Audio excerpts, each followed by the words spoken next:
네, 반갑습니다.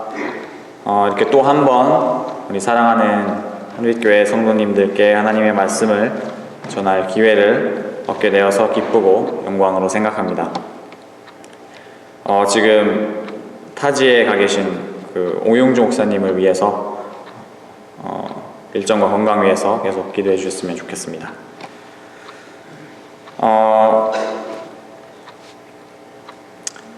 이 시간 제가 설교자가 되면 항상 해보고 싶었던 걸 시도해보고 싶은데요. 우리 사랑하는 한빛교회 성도님들, 주위에 계신 지체분들께 이렇게 인사하셨으면 좋겠습니다. 사랑으로 서로 세웁시다. 이렇게 한번 인사해봤으면 좋겠습니다. 함께 해보실까요? 사랑으로 서로 세웁시다. 사랑으로 서로 세웁시다. 네, 어색하셨을 텐데 잘 따라주셔서 감사합니다. 제가 이것을 한 이유는 오늘 제가 나눌 하나님의 말씀도 결국 사랑에 관한 것이기 때문입니다. 옛날 옛적에 기원 후 1세기 저 먼 곳 유럽 땅에 고린도라는 이름의 도시가 있었습니다. 이 고린도라는 도시는 천이해의 지리적인 조건을 갖추고 있었는데요. 서쪽에는 이오니아해와 이탈리아로 향하는 레카이온 항구를 품고 있었고, 또 동쪽으로는 아테네를 바라보면서 에게해로 나갈 수 있는 겐그레아 항구를 품고 있었습니다. 따라서 아시아와 이탈리아로 보내지는 무역품은 대부분 이 고린도를 통해 이동되어지고는 했습니다. 덕분에 고린도는 당시 그리스에서 가장 활발한 상업 중심지로 부유한 도시 중에 하나였고, 국제적인 도시였기 때문에 세계 곳곳에서 다양한 사람들이 모여 왁자지껄한 삶을 살아가는 그러한 도시였습니다. 그리고 그렇게 각양각색의 사람들이 모여 살았던 도시답게 고린도에는 많은 이방 신들을 위한 신전들과 제단들이 곳곳에 세워져 있었습니다.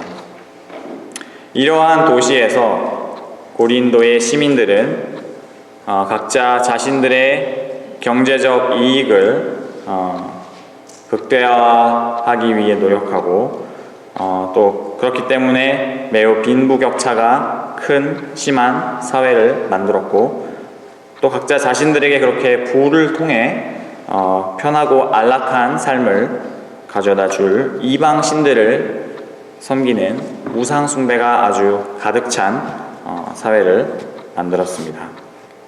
하지만 이렇게 허황하고 방탕한 그런 삶을 살던 고린도 시민들 중 일부의 그 삶을 송두리째 바꿔놓을 큰 사건이 일어나게 됩니다.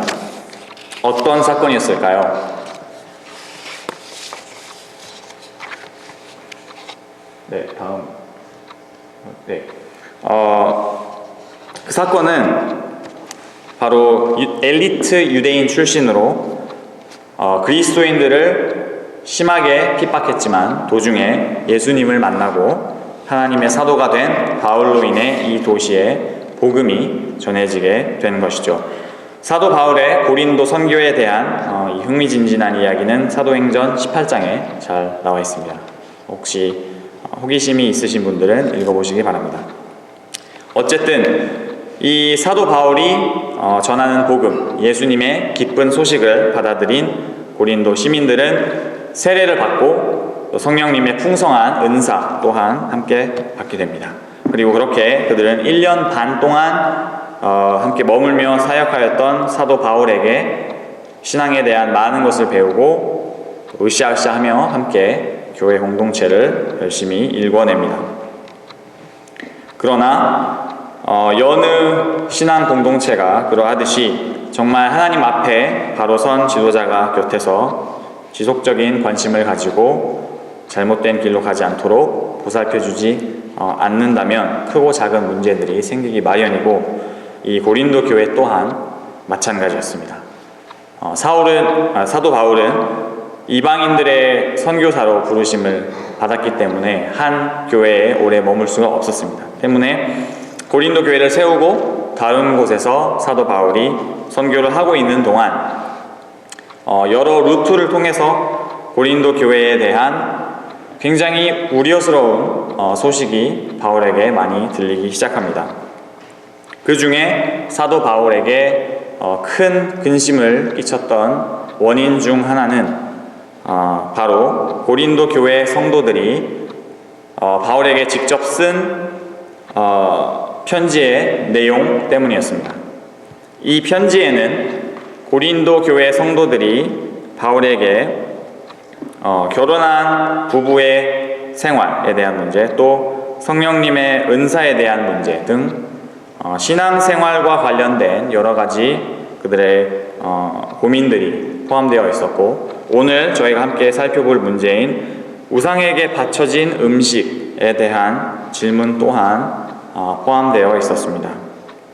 이 편지, 고린도 교회 성도들의 문제들과 고민에 대한 그 편지에 대한 사도 바울의 권면이 들어가 있는 답장이 바로 저희가 지금 읽는 고린도 전서이며, 특히 오늘 본문 말씀인 8장은 우상에게 바쳐진 음식에 대한 문제를 다루고 있습니다.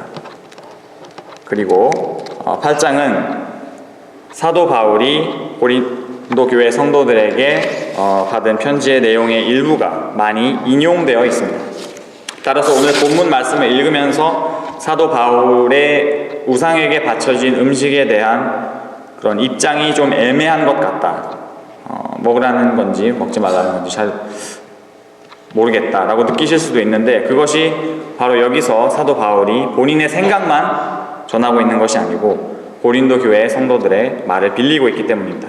제가 지금 말하고 있는 것을 조금 더 이해하시기 쉽도록 하기 위해서 고린도 교회 성도들이 쓴 편지의 내용 중 사도 바울이 오늘 본문에서 인용하고 있는 부분을 현대식으로 한번 각색해 보았습니다.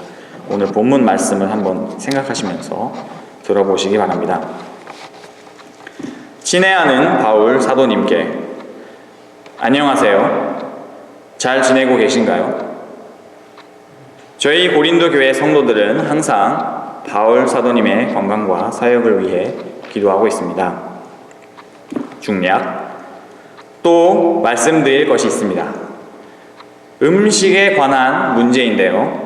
우리 고린도 교회 성도들 중 신앙생활을 오래 한 형제 자매들은 설령 교회 밖의 사람들이 이방 신들을 위해 바친 음식이라도 언제 어디서든 그것을 먹는 것에 거리낌이 없습니다. 왜냐하면 바울 사도님께서 저희에게 가르쳐 주신 것처럼 하나님은 한 분밖에 없고 우상은 세상에 아무것도 아니라는 것을 저희가 알고 있기 때문입니다. 또 음식은 우리를 하나님 앞에 내세우지 못하기 때문에 그것을 먹거나 먹지 않는다고 해서 큰 문제가 될 건 없지 않습니까? 그런데 바울 사도님, 우리 고린도 교회 성도들 가운데 이런 것도 잘 모르면서 무조건 이방 신들을 위해 바쳐진 음식이라면 손도 대지 않을 것이라고 주장하면서 아주 혼자 착한 척, 거룩한 척 다 하는 그런 부류가 있습니다. 제발 답장을 통해 저희가 알고 있는 것을 이들에게도 알게 해주셔서 그들이 그 지식을 통해 자유를 누릴 수 있도록 도와주세요. 얼핏 들으면 그럴듯하게 들리는 이 고린도 교회의 소위 말하는 강한 성도들, 지식인들의 청원에 사도 바울은 큰 위기감을 느낍니다. 그리고 이 문제에 대한 답변을 써 내려갑니다. 사도 바울이 이 우상에게 바쳐진 음식에 대하여 고린도 교회에 쓴 답변은 짧지 않습니다.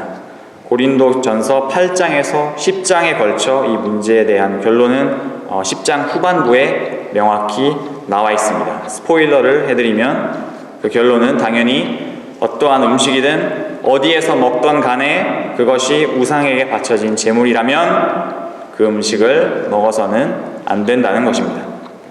그렇다면 이 8, 9, 13장에 걸친 사도 바울의 답변 중 8장의 역할은 무엇일까요? 먼저 8장에서 사도 바울은 이 문제의 핵심을 드러내고 있습니다.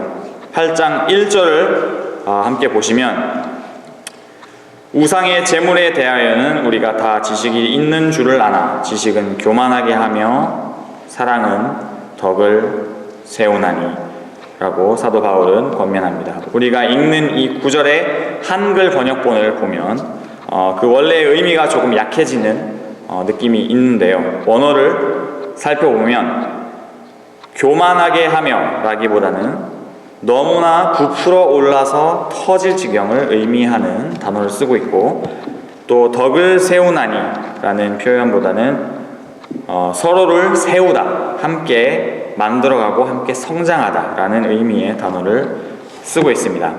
그래서 다음 PPT를 보여주시면 이 전인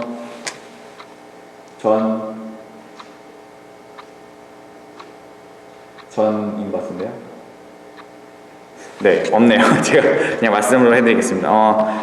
그러니까 영어 번역본이 이 느낌을 더 잘 살리고 있는데 거기에는 이렇게 표현되어 있습니다. Knowledge puffs up, but love builds up. 즉, 사도 바울은 신앙 공동체 안에서는 우리가 가지고 있는 지식보다는 서로를 향한 사랑에 의거하여 행동할 것을 권면하고 있는 것입니다. 바울이 왜 우상에게 바쳐진 음식을 먹는 행위가 사랑에 의거한 행위로 여기지 않았는지는 당시의 문화적 배경을 살펴보면 알 수 있습니다. 먼저 문제가 되는 것은 고린도의 시민들이 이러한 우상에게 바쳐진 음식을 먹는 장소였습니다. 장소. 이것은 이집트에서 발견된 오늘 본문의 배경이 되는 시대와 비슷한 시기에 쓰여졌던 파피루스 초대장입니다. 파피루스 초대장 한번 보여주실까요?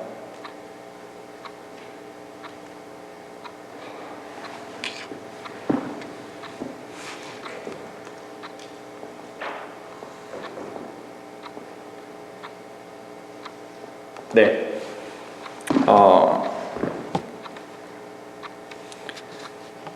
타리우스가 당신을 이시스 신에게 바칠 신성한 제사와 저녁 식사에 초대합니다 라고 쓰여 있는데요. 초대받는 사람들을 이방 신들의 신전으로 식사 초대를 하고 있고, 그 모임의 성격이 단순하게 친교를 위한 것이 아니라 다분히 종교적인 것임을 알 수 있습니다. 이와 같은 초대장이 많이 발견되었습니다. 그리고 이런 것을 볼 때 이방 신전에서의 식사는 굉장히 빈번하게 그때 당시에 행해졌음을 알 수 있습니다. 때문에 우상에게 바쳐진 음식을 먹는다는 것은 이러한 이방 신전에 가서 종교적인 행사에 참여하는 것을 주로 의미하였습니다. 즉 우상에게 바쳐진 음식을 먹는다는 것은 결코 우상 숭배로부터 자유로울 수 없는 행위였던 것입니다. 사도 바울이 우상에게 바쳐진 음식을 먹는 것을 반대한 이유는 또 있습니다. 그것은 바로 이 시대에 이방 신들의 신전에서 열렸던 식사들에 대한 기록을 살펴보면 알 수 있는데, 당시에 굉장히 문란했던 그런 성문화와 이 식사들이 매우 밀접한 관계를 맺고 있었다는 것을 알 수 있습니다. 로마의 유명한 수사학자이자 웅변가였던 퀸틸리아누스는 당시에 이 문화에 대해 이렇게 꾸짖었습니다. 심지어 아이들도 우리의 여자 정부들과 남자 첩들에 대해 알고 있다.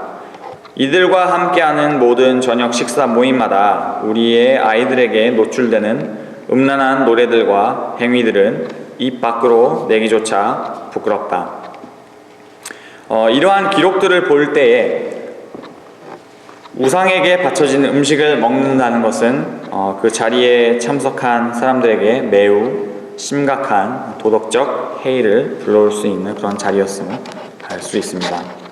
때문에 이러한 것들을 알고 있었던 사도 바울은 고린도 교회 성도들이 그들이 가지고 있는 지식만 믿고 자유롭게 어디에서나 우상에게 바쳐지는 음식을 먹는 것에 대해 반대할 수밖에 없었던 입장이었죠. 설사 그러한 유혹들을 이겨낼 수 있는 성도들이 있다고 하더라도 혹여나 아직은 신앙이 성숙되지 않은 지체들이 그들의 행위를 보고 심각한 시험에 빠질 수 있는 상황이었기 때문입니다. 그래서 사도 바울은 그들에게 권면합니다. 그런즉 너희의 자유가 믿음이 약한 자들에게 걸려 넘어지게 하는 것이 되지 않도록 조심하라. 지식 있는 내가 우상의 집에 앉아 먹는 것을 누구든지 보면 그 믿음이 약한 자들의 양심이 담력을 얻어 우상의 재물을 먹게 되지 않겠느냐. 그러면 내 지식으로 그 믿음이 약한 자가 멸망하나니 그는 그리스도께서 위하여 죽으신 형제라. 이같이 너희가 형제에게 죄를 지어 그 약한 양심을 상하게 하는 것이 곧 그리스도에게 죄를 짓는 것이니라. 지식은 교만하게 하지만 사랑은 덕을 세웁니다. 이 문제의 핵심을 찌르는 사도 바울의 권면이 담긴 고린도전서 8장을 제가 묵상하면서 깨달은 또 한 가지 사실은 바로 여기에 사도 바울 스스로가 자신이 고린도 교회 성도들에게 권면하고 있는 말에 모순되지 않으려는 노력이 담겨 있다는 것입니다. 고린도 교회 성도들의 편지를 받은 후 사도 바울은 답장을 통해 자신이 가진 지식을 이용하여 막 화를 내거나 단도직입적으로 이야기하지 않습니다. 오히려 고린도 교회 성도들의 문장 하나하나에 긍정해 줄 때는 긍정해 주고 반박이 필요할 때는 반박하며 우리가 어떻게 신앙 공동체를 함께 만들어 나가야 할 것인지 구체적인 예를 들어주면서 정말 사랑과 정성이 담긴 답변을 그들에게 해줍니다. 8장 13절에서 바울은 이렇게 말합니다. 그러므로 만일 음식이 내 형제를 실족하게 한다면 나는 영원히 고기를 먹지 아니하여 내 형제를 실족하지 않게 하리라. 여기서 쓰여진 이 고기의 단어의 원어를 살펴보면 이것은 우상에게 바쳐진 음식을 뜻하는 단어가 아니라 일반적으로 우리가 먹는 고기를 뜻하는 단어를 쓰고 있습니다. 즉, 내 형제 자매를 위해서라면, 그들을 실족하지 않게 하기 위해서라면 우상에게 바쳐진 음식은 물론이요 아예 고기 자체를 입에 대지 않겠다는 사도 바울의 마음이 드러나는 것입니다. 지식은 교만하게 하지만 사랑은 덕을 세웁니다. 이러한 사도 바울의 고린도 교회 성도들을 향한 사랑 어린 권면을 생각할 때 저는 이 예화가 떠올랐습니다. 요즘 제가 신학교에서 듣고 있는 수업 중 하나에서 아실지 모르겠지만 제세례파에 관해 배우고 있는데 종교개혁 당시에 세례에 대한 그들의 다른 입장 때문에 카톨릭과 개신교 두 진영 모두에서 아주 심한 핍박을 받은 그런 교파입니다. 그리고 이 예화는 제세례파에서 가장 유명한 순교자 중 한 사람인 더크 윌렘스에 대한 이야기입니다. 더크 윌렘스는 네덜란드에서 태어나 성인이 되어 다시 세례를 받았습니다. 이것은 당시 유아 세례를 행하던 카톨릭과 개신교의 믿음에 반하는 행위였습니다. 또 자신 외에도 다른 사람들에게 성인 세례를 베풀던 윌렘스는 결국 네덜란드의 카톨릭 교도들에 의해 감옥에 갇히는 신세가 됩니다. 윌렘스는 이 감옥에서 고생 끝에 탈출하게 되는데 자신의 추격자들을 뒤로 한 채 얼어붙은 호수 위로 도망가기 시작합니다. 윌리엄스는 감옥 안에서 잘 먹지 못했기 때문에 몸이 가벼웠습니다. 그래서 얼음 위로 문제없이 지나갔지만 그를 쫓아가던 이 카톨릭 추격자는 그만 발밑에서 얼음이 깨져 차가운 물속으로 빠지고 맙니다. 물속에 빠진 추격자의 살려달라는 외침을 들은 윌리엄스는 큰 고민에 빠졌을 것 같습니다. 계속 도망가서 자신의 생명을 구하느냐, 아니면 돌아가서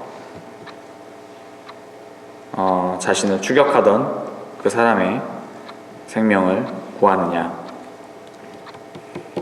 결국 그림에서 보시다시피 그는 자신이 도망치던 그 길을 다시 돌아가서 허우적대던 그 추격자를 구하고, 안타깝게도 자신이 구한 그 사람에게 다시 체포되는 신세가 됩니다. 그리고 1569년 5월 16일 이 더크 윌리엄스는 카톨릭 교도들에 의해 산채로 화형을 당합니다. 이 이야기 속에서 진정 그리스도인다운 행동을 한 사람은 누구일까요? 생각건대 그때와 마찬가지로 오늘날의 우리도 우리가 알고 있는 것의 차이 때문에 서로를 미워하고 핍박하는 것은 너무 쉽게 하는 것 같습니다. 하지만 서로를 배려하고 존중하는 사랑의 마음을 가지고 이견을 좁히거나 서로를 이해하려는 노력은 아쉽게도 그만큼 쉽게 하지는 않는 것 같습니다. 또 고린도 교회의 성도들이 그랬던 것처럼 우리에게도 우리에게 있는 지식에 대한 맹신 때문에 우리의 행위가 남들에게, 또 신앙 공동체 안에 연약한 형제 자매들에게 큰 해가 됨에도 거리낌 없이 행동하는 모습들이 있는 것 같습니다. 제가 중고등부에서 사역을 하고 있기 때문에 특히 아직 신앙이 성숙하지 못한 우리들의 어린 자녀들을 생각했을 때 우리가 세상과 신앙에 대해서 알고 있는 것 혹은 안다고 생각하는 것 때문에 혹시 잘못된 본을 보이고 있는 것에는 어떠한 것들이 있을까요? 그러한 우리에게도 사도 바울은 권면합니다. 지식은 교만하게 하며 사랑은 덕을 세웁니다. 이제 말씀을 마칠 때가 되었습니다. 보통 제가 배우기로는 설교의 마지막 부분은 설교자들이 본문의 말씀을 현재 우리가 살고 있는 삶의 현장에 비추어 구체적인 죄의 모습들을 드러내고 그것에 대한 회개와 변화를 촉구하는 부분이라고 알고 있습니다. 그런데 저는 오늘 이 말씀을 준비하면서 이 부분에 대한 고민이 있었습니다. 왜냐하면 제가 알고 있는 것만을 바탕으로 섣불리 우리의 잘못을 지적하고 한다면 어쩌면 저 자신도 사도 바울이 지식보다 사랑을 강조했던 오늘 본문 말씀에서 피하고 싶어 했던 모순에 빠지는 것이 아닌가 생각이 들었기 때문이죠. 아마 설교를 잘 들으셨다면 그리고 이 시간 설교를 통해 성령님께서 성도님들의 마음속에서 일하시도록 맡겨드렸다면 우리 삶 속에서 어떠한 부분들을 우리가 고쳐야 하는지는 성도님들이 더 잘 아실 거라고 생각합니다. 그래서 다시 한번 바울의 권면을 새겨듣습니다. 지식은 교만하게 하지만 사랑은 덕을 세웁니다. 그래서 저는 지식보다는 사랑에 호소하며 오늘 설교를 마치려 합니다. 바로 참 사랑의 근본이신 하나님에 대해 이야기함으로 말입니다. 하나님께서는 참 사랑의 근본이시자 모든 지식의 근본이시기도 하십니다. 그분은 우리 창조주로서 우리 한 사람 한 사람에 대한 모든 것, 우리의 존재가 시작되었던 그 순간부터 지금까지의 모든 역사, 우리의 가장 깊숙한 곳에 파묻혀 있는 비밀들, 그리고 우리가 남들이 몰랐으면 하는 가장 어두운 모습들까지 다 알고 계십니다. 분명 죄악된 우리들이기에 아마 하나님께서 우리에 대해 갖고 계신 그 지식을 책으로 낸다고 하면 이 세상에 얼굴을 뻔뻔히 들고 다닐 수 있는 사람은 별로 없을 것입니다. 하지만 하나님께서는 그분의 모든 것을 아시는 그 지식을 통해 우리를 부끄럽게 하시고 또 그 지식으로 우리를 심판하시는 것을 선택하지 않으셨습니다. 대신 우리를 향하신 그분의 놀라우신 사랑을 자신의 독생자 예수님을 통해 보이셨습니다. 바로 우리가 치러야 했던 그 죄값을 위해 우리가 받아야 했던 그 십자가 형벌로 예수님을 대속물로 삼으심으로 말이죠. 그리고 자신의 사랑하시는 아들 예수를 믿고 그 십자가에서 흘리신 보혈로 깨끗하게 된 우리들을 향해 하나님께서는 히브리서의 기자를 통해 이렇게 말씀하십니다. 너희들의 죄와 너희들의 불법을 내가 다시는 기억하지 아니하리라. 사랑하는 한빛교회 성도 여러분, 지식은 교만하게 하며 사랑은 덕을 세웁니다. 2000여 년 전 사도 바울이 고린도 교회 사람들을 권면했던 것처럼 또 하나님께서 친히 자신의 독생자 아들을 통해 우리에게 보이셨던 것처럼 참 지식은 사랑으로 흐릅니다. 하나님께서 친히 세우신 우리 한빛교회가 지식이 넘쳐나는 교회보다 서로를 향한 사랑이 넘쳐나는 교회가 되기를 축원합니다. 기도하겠습니다.